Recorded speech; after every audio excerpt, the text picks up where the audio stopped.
Émancipation. Fanfiction Harry Potter. Par le studio Kali Records. Catégorie Boys Love. Couple phare Harry Potter et Severus Snape. N'hésitez pas à liker le chapitre et à vous abonner pour avoir la suite. Chapitre 19. Le mardi 19 septembre est arrivé dans un éclat brumeux.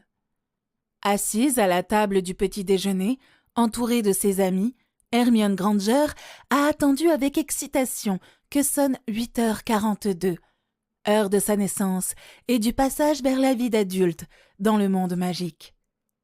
Cette année, elle est la première parmi ses camarades à avoir 17 ans, ce qui la ravit au plus haut point. Lorsque l'heure s'est rapprochée, Harry, Ginny et Neville ont commencé à faire le décompte pour son plus grand embarras et l'incompréhension de la salle entière. Excepté bien sûr pour ceux qui connaissent sa date de naissance.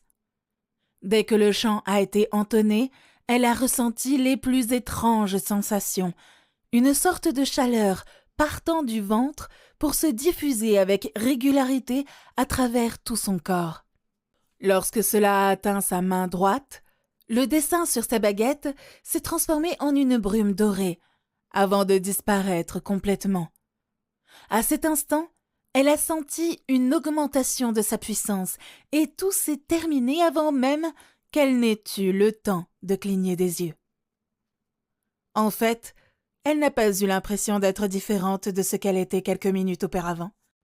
Pendant qu'elle endurait la ronde des joyeux anniversaires chantés par tous ceux qui l'entouraient et qu'elle les remerciait sur le chemin du cours de charme.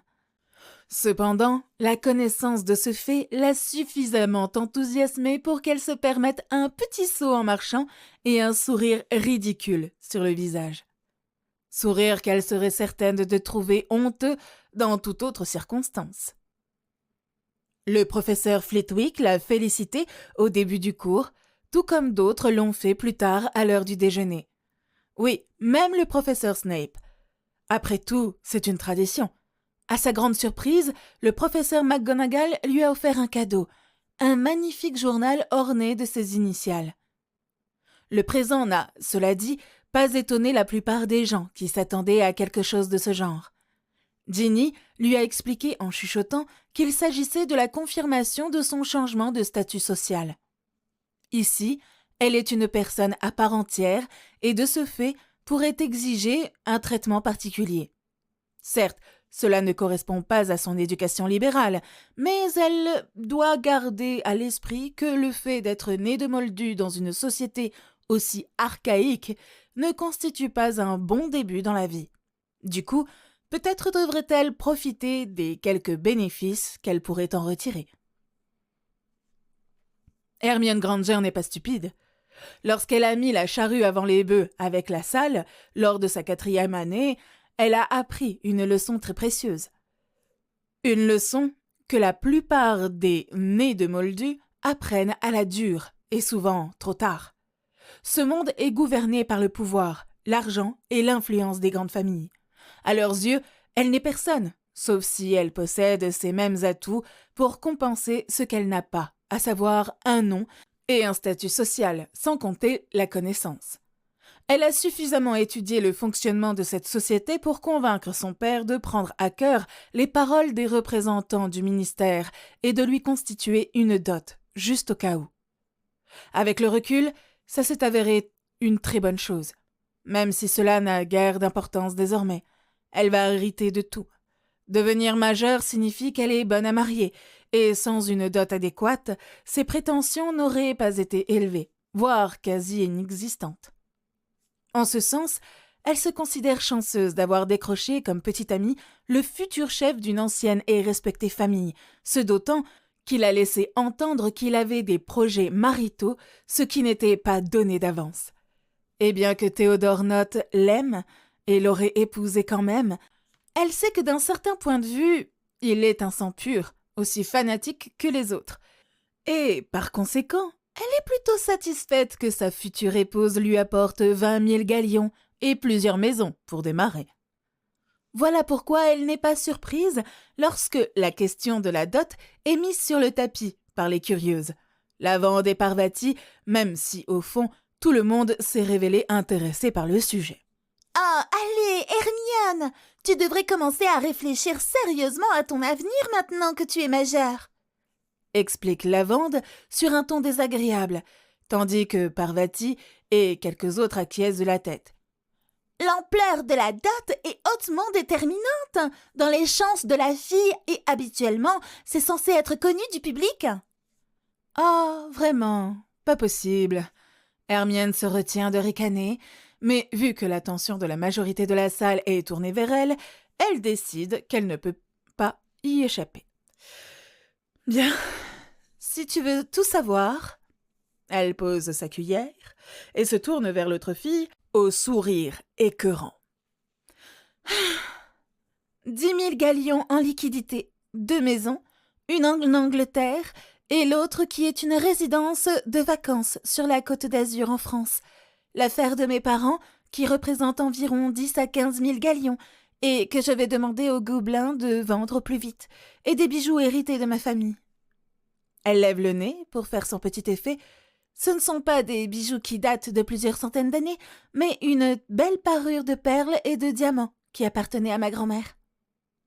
Après ça, elle recommence à manger sa soupe, sans donner l'impression qu'elle a remarqué l'énorme silence provoqué par ces révélations, ou la toux étranglée de Ron de là où il est assis. Siemus décide de lui faire l'honneur de lui taper dans le dos en sifflant très haut. 20 000 galions? Pas mal, la fille. Il frappe plusieurs fois Ron dans le dos alors que ce dernier ne tousse plus. Puis, il lui entoure les épaules. « Eh bien, mon pote, je dirais que tu peux t'asseoir dessus si tu crois la récupérer. » Les élèves les plus vieux, et pas seulement des Gryffondors, explosent de rire, tandis que Ron se lève et s'en rend trombe de la grande salle, les poings serrés et le visage rouge de colère. Hermione relève la tête et attrape dans la salle un regard pétillant et un sourire sournois. Elle lui répond de la même façon. La vengeance est si douce. Le reste de la journée s'est déroulé sans incident. Hermione a assisté à son cours d'arithmancie pendant que ses amis étaient occupés à organiser une petite fête dans la salle commune, prévue pour après le souper. Une fête géniale, d'autant qu'ils ont préféré la bière au beurre à l'alcool et qu'elle n'a pas vu un cheveu de Ron de toute la soirée. Harry lui a offert l'exquis sous-main qu'elle avait repéré depuis un moment chez Scrivenshaft et une montre cachée dans un splendide bracelet. Elle lui a permis de s'en sortir avec ce dernier uniquement parce que c'est une tradition. De Ginny, elle a reçu une gamme de produits cosmétiques et de Neville et Luna, la plus belle des robes de soirée en soie bleu nuit. Elle l'a aussitôt enfilée, parce qu'une fois encore, c'est la tradition. Les autres qui se sont souvenus de son anniversaire lui ont donné des friandises et de petits bibelots aussi. Elle a passé une excellente soirée, même si elle s'est souvenue, avec une forte douleur dans le cœur, que demain, les hiboux de la poste ne lui apporteront pas de cadeau de ses parents. Pourtant, ça reste définitivement le meilleur anniversaire qu'Hermione ait vécu, et ce, même si à l'approche du couvre-feu, elle devient un peu agitée. Théo et elle ont prévu plus tard une célébration privée. D'après sa lettre, elle a deviné que ça aura lieu dans la salle sur demande, et elle a la forte impression qu'Harry et Théo ont dû échanger à ce sujet. Et même si ça l'ennuie qu'ils complotent tous les deux dans son dos, c'est un bon signe que ces hommes s'entendent parfaitement bien. Neville vient de revenir, après avoir accompagné Luna à sa tour, 10 minutes avant le couvre-feu. Il se laisse tomber sur le divan, à côté d'Harry, après avoir attrapé une autre bière au beurre. Elle se tourne vers Parvati pour prendre le dernier Sorcière Hebdo et terminer l'article qu'elle lisait avec Ginny et qu'elle trouve assez intéressant à son corps défendant. L'instant d'après, où elle regarde en direction du sofa, il est vide. Neville est avec Simus et Dean, de l'autre côté de la pièce, en train de plaisanter et rigoler. Harry, en revanche, n'est nulle part en vue. Elle fronce les sourcils, certaine que quelque chose se trame, mais est distraite par une question de lavande. Apparemment, le moment suivant, Harry apparaît derrière elle, s'inclinant avec un aplomb arrogant et lui tendant sa cape tel un gentleman. « Désolé de vous interrompre, mesdames, mais anniversaire ou pas, nous avons une patrouille à faire. » Les filles déplorent son sort, mais alors qu'elle passe le portrait, Hermione, elle, est tout sourire. Son Théo l'attend. Ils se séparent devant l'escalier principal, Hermione se rend à son rendez-vous et Harry descend pour effectuer sa patrouille. Ou c'est ce qu'il semble. Il attend en bas jusqu'à ce que ses pas à elle s'évanouissent, puis revient dans le couloir du portrait. À sa gauche, il existe un couloir latéral étroit, là où Ron était tapis moins de 15 minutes auparavant. Quoique maintenant, c'est l'endroit où Harry a caché son corps étourdi et attaché sous un sort de désillusion. C'est une bonne chose que Neville l'ait repéré lorsqu'il est revenu dans la salle commune. Quelles que soient ses raisons, ça aurait sûrement ruiné la journée spéciale d'Hermione, et Harry n'allait pas laisser faire ça. Il lance plusieurs sortilèges de discrétion et annule les autres sorts. Ron se met à grogner et cligne des yeux, confus. « Est-ce que je dois vraiment demander ce que je fais ici ?» Il est loin d'être amusé. Le visage du rouquin se durcit lorsqu'il comprend que sa position actuelle est l'œuvre d'Harry. Il se relève, tant bien que mal, et passe sans un mot près d'Harry, dont la main le retient. « Je ne permettrai pas que tu ruines son bonheur, Ron. » Il l'informe, un brin de dureté dans la voix.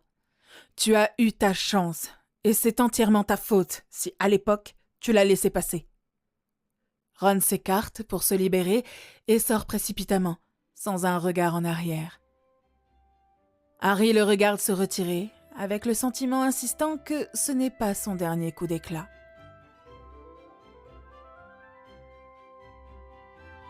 Théodore tourne en rond dans l'appartement que la salle sur demande lui a créé, en fredonnant tout en achevant les dernières préparations. Pour la première fois de sa vie, il peut affirmer qu'il est pleinement heureux. Il a son gâteau et, bonus, il va pouvoir le manger. En plus de ça, il peut s'autocongratuler d'avoir accompli cela grâce à son intelligence et son pouvoir, ce qui pour un vrai Serpentard est de la plus grande importance. Il soupire, rêveusement, en jetant un dernier coup d'œil. Tout se déroule parfaitement, comme cela doit être le jour de l'anniversaire de sa lady. Ce soir, il va la chérir comme jamais. Elle représente tout pour lui, et il va le lui faire comprendre. Ça et le fait que, désormais, elle lui appartient. Qu'il doit lui prodiguer toute son attention, qu'il doit l'aimer, qu'il doit lui faire crier son nom dans les affres de la passion. Sa virilité tressaute avec espoir, le faisant rire. Chaque chose en son temps. Pourtant, il est encore étonné que, peut-être, Harry, se reprend-il, lui ait donné sa confiance, ainsi que la connaissance de cette merveilleuse pièce. S'il pouvait, il dirait qu'il est tenu en haute estime, et ça, c'est quelque chose dont il n'aurait jamais pu rêver.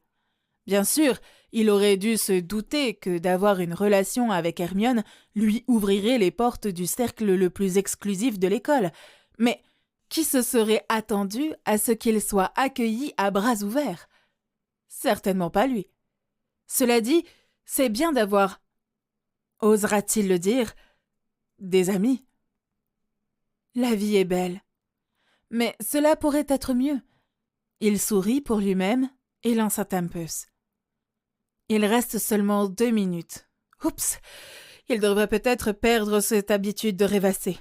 À l'écoute de pas qui s'approchent, il éteint la lumière et ouvre la porte menant au couloir.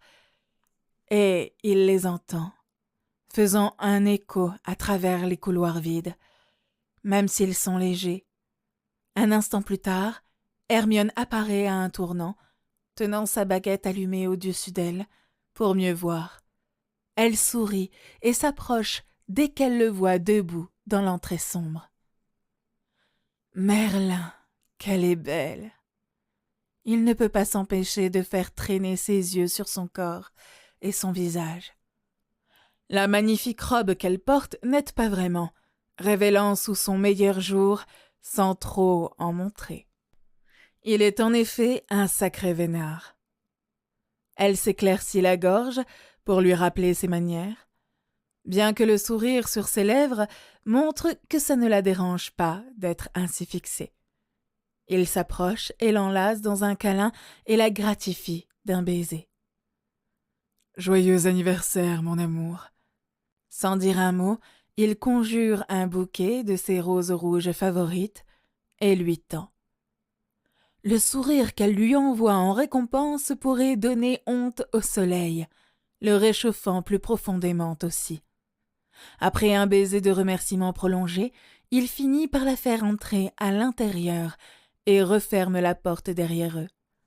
La lumière s'allume dès qu'ils ont franchi le seuil, révélant un salon cosy. Un large canapé est installé face à un feu de cheminée, encadré par plusieurs tables basses. Un vase en cristal déjà rempli d'eau est posé sur l'une d'entre elles, un seau de champagne et des flûtes sur une autre et un tas de paquets enrubannés juste devant eux. « Oh, Merlin, Théo, ce n'était vraiment pas nécessaire !» s'exclame-t-elle, moitié émerveillée, moitié scandalisée, lorsque ses yeux tombent sur les cadeaux. Ah, les femmes! Finalement, elles sont toutes pareilles. Toujours à dire que les cadeaux ne servent à rien, mais tout homme qui mérite son argent sait que c'est faux. Les apparences doivent être confirmées.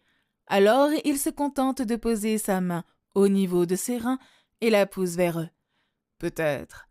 Mais de toute façon, j'aime t'acheter des choses.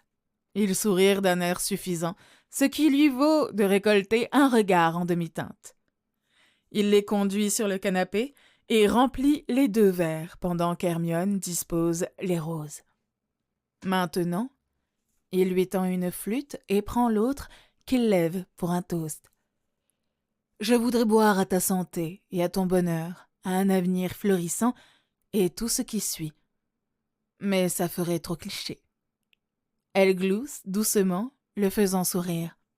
« Tu es ma lumière et mon obscurité, mon bonheur et ma douleur, mon amour, ma vie, et aujourd'hui, le jour de ta naissance, je veux trinquer à toi. » Il prend une gorgée et elle le suit juste après, ses yeux mouillés étincelant sous la lumière des bougies. Il prend les flûtes et les pose sur la table, après quoi il la prend dans ses bras. Elle est à lui. Il sait ce dont elle a besoin et il lui donnera toute la vie. « Tu es le garçon le plus tendre de cette fichue planète », chuchote-t-elle contre son torse, le faisant rire et embrasser le sommet de son crâne. Il passe la demi-heure qui suit à plaisanter en ouvrant les présents. Théodore est assez content de remarquer qu'elle ne se doute de rien jusque-là. Bien, il reste un cadeau pour elle ce soir, mais il est prévu pour plus tard. Sur cette pensée, il se dit qu'il est temps de migrer vers la salle de bain. C'est un fait intéressant que, même après 3 semaines d'attouchement très actifs, il ne se soit jamais vu complètement nu. Ça a toujours été rapide et à tâtons de peur d'être découvert, sans faire abstraction du fait que le froid, les murs et le sol en pierre dure ne les a pas invités à se déshabiller entièrement. Ce soir toutefois, il a bien l'intention d'y remédier. Le souffle d'Hermione se bloque face à l'heureuse surprise lorsqu'il pénètre dans la pièce illuminée à la bougie. Ça et l'éclat ravi dans ses yeux sont des choses assez gratifiantes, surtout qu'il a passé beaucoup de temps et d'énergie à tout organiser. Les murs recouverts de carreaux argentés sont drapés de soie rose. Des pétales de rose et des bougies argentées sont placés sur le sol selon un dessin compliqué, et au milieu se trouve la baignoire, remplie d'eau parfumée à la vanille et à l'abricot, son odeur favorite. « Waouh! Tu es déterminé à appuyer sur tous les boutons ce soir, n'est-ce pas ?»« Pourquoi ?» demande-t-il innocemment. Il glisse sa main vers ses fesses. les pressant légèrement. « Pour autant que je puisse voir, il y a des choses plus intéressantes à presser. » Le sont-elles toujours? Sensuelle, elle lui sourit tout en guidant son autre main pour rejoindre la première. Ce faisant, elle appuie de tout son poids contre la manifestation de son excitation. Il retient un gémissement, sentant sa virilité à moitié dressée se réveiller totalement à son contact. En même temps, elle n'a pas besoin de beaucoup pour se manifester, surtout si c'est pour Hermione. Toujours quand Hermione le voudra. Et la petite coquine le sait parfaitement. Pas qu'il s'en plaigne, si ce n'est qu'elle l'a déjà souvent laissé dans cette situation pendant les cours. Ils s'embrassent lentement, sensuellement, en tirant du plaisir tout en faisant errer leurs mains. Pourtant, rapidement, ça ne les satisfait plus. Il veut sentir la douceur de sa peau, l'explorer et valider chaque parcelle dans sa mémoire, à la fois en texture et en goût. Ses mains commencent à tirer sur les fixations de sa robe et elle l'imite. Comme ils ne portent pas vraiment de sous-vêtements, ils sont nus. Et dans la baignoire, quelques secondes plus tard. L'eau ne leur arrive qu'à la taille, leur offrant largement l'occasion de se voir dans toute leur gloire. Vraiment parfait. Oui, elle est en effet parfaite. Il a déjà vu ses seins auparavant, mais les voir face à lui complètement découverts est une chose tout à fait différente. Ils ne sont pas énormes, mais définitivement plus gros que la moyenne de ce qu'il peut en juger. Ils ont la forme d'une pomme, juste comme ses fesses. Elle a des courbes féminines, pourtant son ventre est plat et ses hanches étroites. Il adore son corps, il adore le fait qu'elle soit née de Moldu. Les filles au sang pur peuvent rarement offrir ce qu'elles possèdent. Elles sont généralement constituées selon 2 catégories, soit maigres et plates, soit gonflées et trapues. Aussi loin que Théodore soit concerné, même une fille saine et svelte comme Ginny Weasley ne lui convient pas. Lui veut de la douceur et de la souplesse à toucher, pas une brindine blême comme Pansy Parkinson. Ses yeux reviennent sur son visage et découvrent sur lui un regard tout aussi appréciateur. C'est très bon aussi. Il l'attire à lui et l'embrasse. Peau contre peau, c'est bien meilleur. Ses mains qui glissent dans son dos et sur ses renflements doux. Cela le rend fou. Merlin, il a besoin... Ce soir, il voulait se focaliser sur elle. Pourtant, il est incapable de penser correctement pour la satisfaire vraiment, comme il en avait l'intention. Heureusement, elle semble le comprendre sans qu'il dise un mot, et sa main vient s'enrouler autour de sa virilité, à 2 doigts d'exploser. Théodore rejette la tête en arrière et s'abandonne, au gémissement, en s'accrochant à elle, avec force.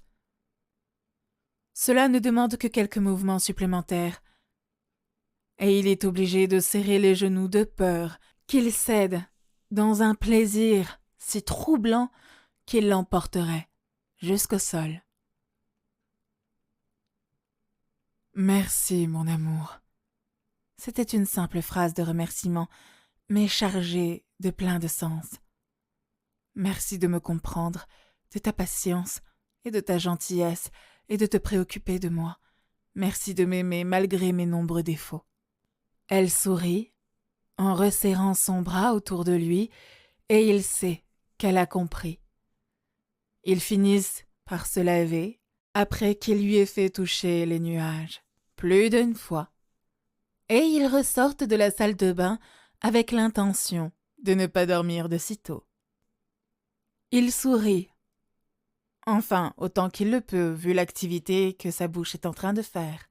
Après moult actions, quelques cris, quelques gémissements, et le corps désarticulé d'Hermione qui tombe sur le matelas. « Oh, Merlin !» Elle gémit en frottant son visage de sueur. « Je ne veux même pas savoir à quel point je serai endolorie demain matin. » Tout en flattant le corps de sa lady, il rigole. « Ne t'inquiète pas, mon amour, j'ai des potions prêtes dès que tu seras réveillée. » Cette déclaration fit gémir Hermione et les emmenèrent encore une fois, tous deux, dans l'extase. Ils sont tous les deux à moitié endormis, mais il reste encore une chose au programme qui doit être faite. « Hermione ?» vient la réponse ensommeillée. « Tu te souviens l'incident dans le train ? J'ai fait les recherches dessus. » Elle bouge sur son torse, élève la tête, le regardant en face pour lui signaler qu'elle a toute son attention. Comme tu le sais, la perte de la virginité accompagnée d'un rituel spécifique est utilisée pour constituer des engagements ou des liens maritaux. Dans les cas où les participants sont compatibles et leurs émotions très fortes, le rituel est souvent inutile. Elle fait oui de la tête, l'enjoignant à poursuivre. Eh bien, j'ai découvert qu'au moins en ce qui concerne un engagement, il y a des cas où les partenaires sont tellement compatibles physiquement, spirituellement et magiquement que la pénétration n'est pas requise. Ses yeux s'écarquillent. Est-ce que tu es en train de dire que nous sommes déjà engagés ? C'est ce qu'il semble. Il sourit de travers en passant sa main dans la masse de ses cheveux. Cela veut aussi dire que nous n'aurons pas besoin d'un rituel pour nous marier. Le rapport en lui-même est suffisant pour former un lien très fort de mariage. Elle cligne des yeux à plusieurs reprises, digérant l'information. « Est-ce que tu es en train de me demander en mariage ?»« Eh bien, fit-il d'une voix traînante et un brin amusé, ce n'est pas comme si je pouvais épouser quelqu'un d'autre maintenant. » Indignée, elle régimbe et le frappe sur le bras aussi fort qu'elle peut. « D'accord, je suis bien en train de te demander de m'épouser. » concède-t-il en frottant son appendice malmené. « C'est déjà mieux comme ça, » répond-elle avec un sourire suffisant. « Il existe un moyen de le vérifier. » Il conjure une petite boîte en bois qui apparaît dans sa main et l'ouvre. À l'intérieur se trouve un anneau en or, simple et élégant, serti d'un diamant de bonne taille. « C'est une bague de fiançailles appartenant à ma famille. Prends-la et mets-la. Si elle s'adapte à ta taille, cela veut dire qu'elle te reconnaît comme une fiancée potentielle pour la famille Notte. Dans le cas contraire, rien ne se passera. » Elle prend la bague, sans pouvoir empêcher le léger tremblement de ses mains, et la glisse à l'annulaire de sa main gauche. Un flash lumineux et la bague rétrécit pour s'ajuster à son doigt. Il relâche sa respiration, qu'il ne pensait pas avoir retenue, et prend sa main dans la sienne avant de l'embrasser. « Joyeux anniversaire, mon amour. » Réalisant brusquement qu'il avait planifié ça depuis le début, elle pose les mains sur les hanches, un air scandalisé sur le visage. « Oh, toi, espèce de sale serpent !» Il sourit et la fait taire d'un baiser. Vous venez d'écouter Émancipation, une fanfiction Harry Potter, par les studios Calu Records. N'hésitez pas à consulter la suite. À très bientôt dans le prochain chapitre.